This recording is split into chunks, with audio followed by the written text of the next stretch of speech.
साल 1919 बीकानेर की गलियों में एक 12 साल का बच्चा अपनी बुआ से भुजिया बनाना सीखता है और केवल 2 पैसे में उसे बेचना चालू करता है, इस बात से बिल्कुल अनजान कि यही भुजिया एक दिन हजारों करोड़ों के बिजनेस एम्पायर की नींव बनेगी और एक दिन पूरी दुनिया में बिकने वाले लाखों भुजिया पैकेट्स में उसका नाम हल्दीराम प्रिंटेड होगा। ये कहानी है इंडिया के सबसे बड़े स्नैकिंग ब्रांड हल्दीराम्स की।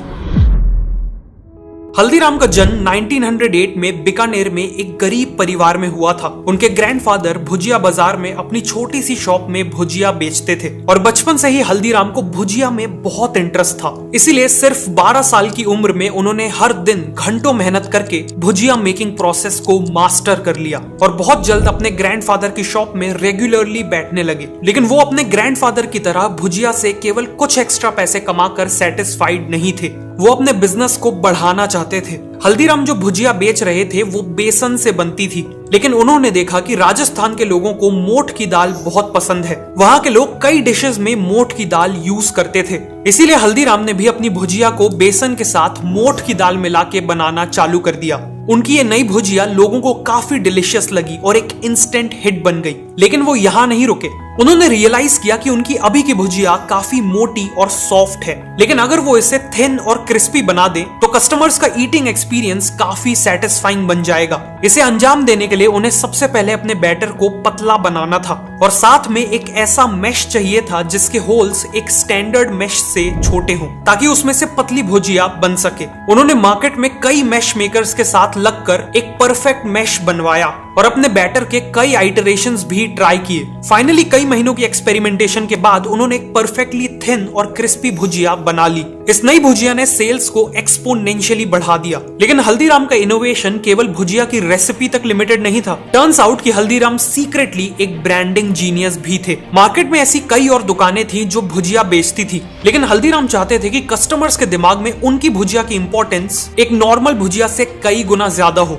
हल्दीराम को पता था कि महाराजा दंगर सिंह बीकानेर के सबसे पॉपुलर महाराजा रहे थे और लोग उन्हें बहुत रिस्पेक्ट करते थे। इसीलिए हल्दीराम ने अपनी भुजिया का नाम महाराजा दंगर सिंह के नाम पे दंगर सेव रख दिया। महाराजा के नाम से उनकी भुजिया बाकी सभी नॉर्मल भुजिया से डिफरेंशिएट हो गई और उसे एक प्रीमियम पोजीशनिंग भी मिल गई। इस नई ब्रांडिंग के साथ उन्होंने प्राइजेस भी बढ़ा दिए और कस्टमर्स ने उस प्राइस को खुशी खुशी एक्सेप्ट भी कर लिया। अगले कुछ सालों में हल्दीराम ने अपने 2 भाइयों के साथ मिलकर बिजनेस को अच्छा खासा एस्टैब्लिश कर लिया था और अब 36 साल की एज में उनकी एक वाइफ और 3 बेटे भी थे। बेहद गरीबी से उठकर आए हल्दीराम के लिए सब कुछ बहुत अच्छा चल रहा था कि तभी 1944 में उनकी लाइफ में एक बहुत बड़ा ट्विस्ट आया। घर की लेडीज के बीच में रिलेशंस बिगड़ने लगे। बात इतनी बिगड़ गई कि फाइनली हल्दीराम को घर छोड़कर अलग होना पड़ा। लेकिन प्रॉब्लम यह थी कि घर के साथ साथ हल्दीराम को बिजनेस से भी अलग कर दिया गया था। जिस बिजनेस को हल्दीराम ने अपनी जी जान लगा के बनाया था, आज उसी बिजनेस से उन्हें एक फूटी कौड़ी तक नहीं मिली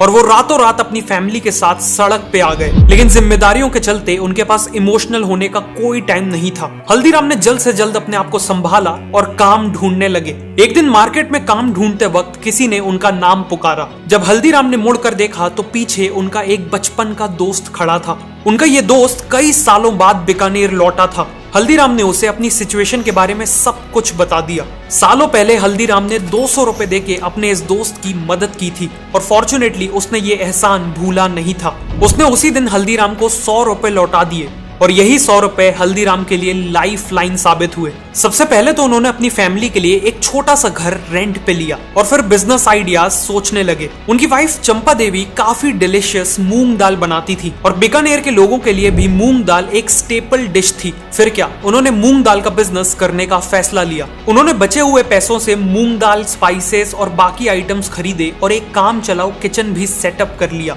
वो दोनों अर्ली मॉर्निंग उठकर मूंग दाल प्रिपेयर करते और फिर हल्दीराम पूरे दिन मार्केट में घूम घूम कर लोकल वर्कर्स और ऑफिस गोयर्स को ये डिश बेचने लगे। कुछ ही टाइम में उन्होंने मूंग दाल के साथ अपने ओरिजिनल पैशन यानी भुजिया को भी बेचना शुरू कर दिया। हार्डवर्क, टेस्ट और क्वालिटी के चलते उनका एक लॉयल कस्टमर बेस बन गया और कुछ ही टाइम में उन्होंने एक छोटी सी शॉप को रेंट पे लेने के पैसे जमा कर लिए। शॉप खोलने के कुछ ही समय में मार्केट में बात फैल गई कि हल्दीराम और उनकी दंगर सेव अब वापस आ चुके हैं। उनकी दुकान में लोगों की लाइन लगने लगी और देखते ही देखते हल्दीराम फिर से लोकल भुजिया किंग बन गए। अगले कुछ सालों में हल्दीराम ने केवल इसी दुकान को ग्रो करने में पूरा फोकस किया, लेकिन फिर 1950s में कुछ ऐसा हुआ जो उनके लिए एक बहुत बड़ा टर्निंग पॉइंट साबित हुआ। हल्दीराम अपने एक दोस्त की बेटी की शादी में कोलकाता गए थे। वहां उन्होंने सभी मेहमानों के लिए भुजिया बनाई थी और जब उन्होंने भुजिया खाने के बाद मेहमानों का रिएक्शन देखा तो वो काफी सरप्राइज थे। उन लोगों को भुजिया इतनी पसंद आ रही थी कि वो तारीफ तो कर ही रहे थे, साथ में हल्दीराम को बल्क ऑर्डर्स भी दे रहे थे। हल्दीराम को समझ आ गया था कि कोलकाता में अपने बिजनेस को एक्सपैंड करना एक बहुत बड़ी अपॉर्चुनिटी है, स्पेशली इसलिए क्योंकि वहां ऐसा कोई बड़ा कंपटीशन था ही नहीं जो भुजिया बेचता हो। 1955 में हल्दीराम ने अपने छोटे बेटे रामेश्वर लाल और अपने सबसे बड़े पोते शिव किशन को कोलकाता में बिजनेस सेटअप करने को भेजा। यहाँ भी उनकी शुरुआत एक छोटे से घर और केवल 8 स्क्वायर फीट की दुकान से हुई। शुरुआत तो स्लो थी, लेकिन इवेंचुअली कोलकाता में भी उनका बिजनेस वर्ड ऑफ माउथ के कारण ग्रो करने लगा और देखते ही देखते वो दिन की 150 से 200 किलो भुजिया बेचने लगे। ऑल्सो बंगालीज को अट्रैक्ट करने के लिए इन्होंने वहां के टेस्ट के हिसाब से बंगाली मिक्सचर नाम की नमकीन लॉन्च की, जो काफी सक्सेसफुल हो गई। अगले 12 सालों में उनकी शॉप 8 स्क्वायर फीट से बढ़कर 25 स्क्वायर फीट की हो गई और बिजनेस भी हर साल डबल हो रहा था। एक बड़ा शहर होने के कारण कोलकाता ब्रांच का बिजनेस अब बीकानेर ब्रांच से भी बड़ा हो चुका था। 1968 तक हल्दीराम के तीनों बेटे सेटल्ड थे। उनके बड़े बेटे मूलचंद बीकानेर का बिजनेस संभालते थे। सतीदास ने फैमिली से अलग होकर इंडिपेंडेंट शॉप्स खोल ली थी और रामेश्वर लाल कोलकाता बिजनेस चला रहे थे। इसे देखते हुए हल्दीराम ने बिजनेस से सेमी रिटायरमेंट ले ली और वो केवल कभी कभी बिजनेस को सुपरवाइज करने के लिए विजिट्स करते थे। बिजनेस ऑलरेडी अच्छा खासा चल रहा था, लेकिन इसके बाद जो हुआ वो हल्दीराम्स की बिजनेस जर्नी में एक सुनहरा चैप्टर साबित होने वाला था। हल्दीराम के सबसे बड़े पोते शिव किशन, जो अभी तक कोलकाता बिजनेस में अपने चाचा के साथ काम कर रहे थे, वो 1968 में नागपुर में हल्दीराम की ब्रांच खोलने का फैसला लेते हैं। नागपुर आके शिव किशन ने देखा कि वहां के लोग बालूशाज, गुजराती पेड़ा, मैसूर पाक और लड्डू जैसे स्वीट्स को बहुत पसंद करते थे। मतलब वहां के लोगों को स्वीट्स तो बहुत पसंद थे, लेकिन अभी तक इन्हें इंडिया के बाकी हिस्सों के स्वीट्स का ज्यादा एक्सपोजर नहीं मिला था। इस अपॉर्चुनिटी को देखते हुए शिव किशन ने नागपुर में भुजिया के साथ साथ अपनी फेवरेट काजू कतली भी बेचना चालू किया। स्टार्टिंग में कस्टमर उसे खरीदने में हेजिटेंट थे, इसीलिए शिव किशन अपने कस्टमर्स को फ्री सैंपल्स ऑफर करने लगे। एक बार टेस्ट करते ही लोग काजू कतली के दीवाने होने लगे और डिमांड स्काई रॉकेट कर गई। इस सक्सेस को देखते हुए शिव किशन ने मलाई लड्डू, रसगुल्ला और रस मलाई जैसे स्वीट्स भी ऑफर करना चालू कर दिए और जाने अनजाने यहीं से शुरुआत हुई थी हल्दीराम्स की इंडियन स्वीट इंडस्ट्री में सबसे बड़े प्लेयर बनने की। 1971 तक नागपुर में हल्दीराम के 2 आउटलेट्स खुल गए थे, लेकिन शिव किशन यहाँ रुकना नहीं चाहते थे। एक दिन शिव किशन कीर्ति नाम के रेस्टोरेंट में गए, जिसने उनकी आंखें खोल दी। वो रेस्टोरेंट केवल डोसा और लस्सी ऑफर करता था और वहाँ हमेशा कस्टमर्स की भीड़ लगी रहती थी। यहीं से शिव किशन को आइडिया आया हल्दीराम्स को एक शॉप से एक रेस्टोरेंट में बदलने का। मार्केट को समझने पे उन्हें पता चला कि महाराष्ट्र में लोगों को साउथ इंडियन डिशेस जैसे डोसा और इडली बहुत पसंद है। अब वो तो अपने रेस्टोरेंट में बीकानेर के पॉपुलर स्नैक्स जैसे समोसा और कचौड़ी ऑफर करना चाहते थे, लेकिन उससे पहले उन्हें कस्टमर्स को अपने रेस्टोरेंट तक लाना था। इसीलिए उन्होंने शुरुआत उन्हीं डिशेस से करी जिनकी डिमांड थी, यानी डोसा और इडली। शिव किशन ने एक 30 सीटर रेस्टोरेंट खोला और बहुत जल्द उनके रेस्टोरेंट की सारी सीट्स ऑक्यूपाइड रहने लगी। इसे देखते हुए उन्होंने अपनी सीटिंग कैपेसिटी डबल कर दी और मेन्यू में समोसा और कचौड़ी भी ऐड कर दिया। जो कस्टमर्स डोसा और इडली खाने आते थे, शिव किशन उन्हें समोसा और कचौड़ी ट्राई करने को कहते थे और जैसा काजू कतली के समय हुआ था, सेम वैसा ही अब हुआ। एक बार कस्टमर ने समोसा कचौड़ी टेस्ट कर ली तो उनमें से ज्यादातर लोग उनके रेगुलर कंज्यूमर्स बन गए। अगले कुछ सालों में नागपुर में हल्दीराम्स के मल्टीपल आउटलेट्स खुल चुके थे और इसी के चलते हल्दीराम्स नागपुर में केवल एक भुजिया बिजनेस से बढ़कर एक इंडियन स्नैक्स, स्वीट्स और रेस्टोरेंट बिजनेस में बदल चुका था। 1975 में कोलकाता ब्रांच के रामेश्वर लाल फैमिली बिजनेस स्ट्रक्चर से अलग होके इंडिपेंडेंट हो जाते हैं। एक एग्रीमेंट होता है जिसके अकॉर्डिंग रामेश्वर लाल वेस्ट बंगाल से बाहर बिजनेस नहीं करेंगे और मूलचंद और उनके बेटे वेस्ट बंगाल में एंट्री नहीं लेंगे। इस समय तक हल्दीराम्स की नागपुर ब्रांच बहुत अच्छी चल रही थी, लेकिन शिव किशन के दिमाग में इससे भी बड़े प्लान्स थे। वो एक ऐसे शहर में एक्सपेंड करना चाहते थे जो हल्दीराम्स को एक नेशनल लेवल ब्रांड बना देने वाला था और वो शहर था भारत की राजधानी दिल्ली। दिल्ली में एक्सपैंड करने के लिए शिव किशन ने अपने छोटे भाई मनोहर लाल को चुना। मनोहर लाल तब तक बीकानेर बिजनेस में काम कर रहे थे और शिव किशन को उनमें बहुत पोटेंशियल दिख रहा था। 1982 में मनोहर लाल अपने छोटे भाई मधुसूदन के साथ दिल्ली आए और वहां देखा कि Chandni Chowk famous snacks vendor से भरा हुआ था। उन्होंने अपनी लाइफ में इतना कंपटीशन कभी नहीं देखा था। लेकिन अच्छी बात यह थी कि कंपटीशन के साथ साथ वहां डिमांड भी बहुत ज्यादा थी। मनोहर लाल ने शिव किशन की हेल्प से अपनी शॉप के लिए जगह खरीदी और 1983 में बिजनेस स्टार्ट कर दिया। अगले 1 साल तक दिन रात एक करके उन्होंने मार्केट में अपनी रेपुटेशन बिल्ड की और ब्रेक इवन करने लगे कि तभी उनके साथ एक बहुत बड़ी ट्रेजेडी हो गई। 1984 के भयानक एंटी सिख राइट्स ने दिल्ली को झुलसा दिया था और इसी दौरान मनोहर लाल की वर्कशॉप और घर भी जल गया।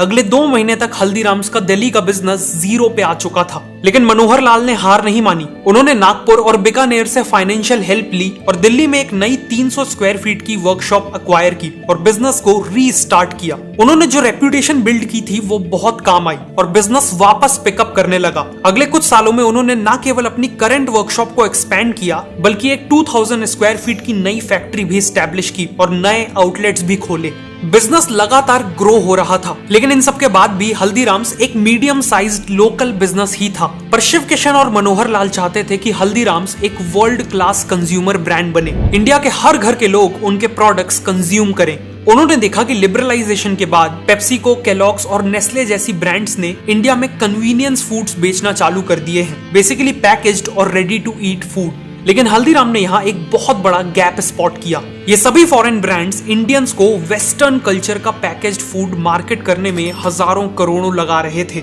लेकिन उस समय कोई भी ब्रांड इंडियन स्नैक्स को लॉन्ग शेल्फ लाइफ वाली पैकेजिंग में नहीं बेच रहा था। इसी अपॉर्चुनिटी को देखते हुए हल्दीराम्स ने सबसे पहले अपनी बीकानेरी भुजिया और आलू भुजिया जैसे प्रोडक्ट्स को नाइट्रोजन पैकेजिंग में बेचना चालू किया, जिससे इनकी शेल्फ लाइफ कुछ दिनों से बढ़कर कुछ महीनों तक पहुंच गई। इस नई पैकेजिंग के कारण हल्दीराम्स का बिजनेस अब नागपुर या दिल्ली तक लिमिटेड नहीं था। अब लोग इंडिया के छोटे से छोटे शहर में हल्दीराम्स की भुजिया खरीद सकते थे। लॉन्च के बाद कस्टमर्स ने इन प्रोडक्ट्स को बहुत अच्छा रिस्पांस दिया और इसीलिए हल्दीराम्स ने अपने पैकेज्ड फूड सेगमेंट में रसगुल्ला, सोन पापड़ी, पिकल्स, कचौड़ी और इवन भेल पूड़ी में डाइवर्सिफाई किया। देखते ही देखते हल्दीराम्स ने 400 से ज्यादा पैकेज्ड फूड आइटम्स बेचना चालू कर दिए। अलग अलग परचेजिंग पावर वाले कंज्यूमर्स को टारगेट करने के लिए इन्होंने अलग अलग पैक साइजेस में अपने प्रोडक्ट्स ऑफर किए। जैसे इनके कई प्रोडक्ट्स का छोटा पैक केवल 5 रुपए में मिल जाता है और बड़े पैक्स 200 रुपए प्लस तक जाते हैं। ऑल्सो इन्हें पता था कि स्नैक्स एक इम्पल्सिव परचेज होते हैं, इसलिए हल्दीराम्स ने कलर साइकोलॉजी का यूज करके अपनी पैकेजिंग को अट्रैक्टिव बनाया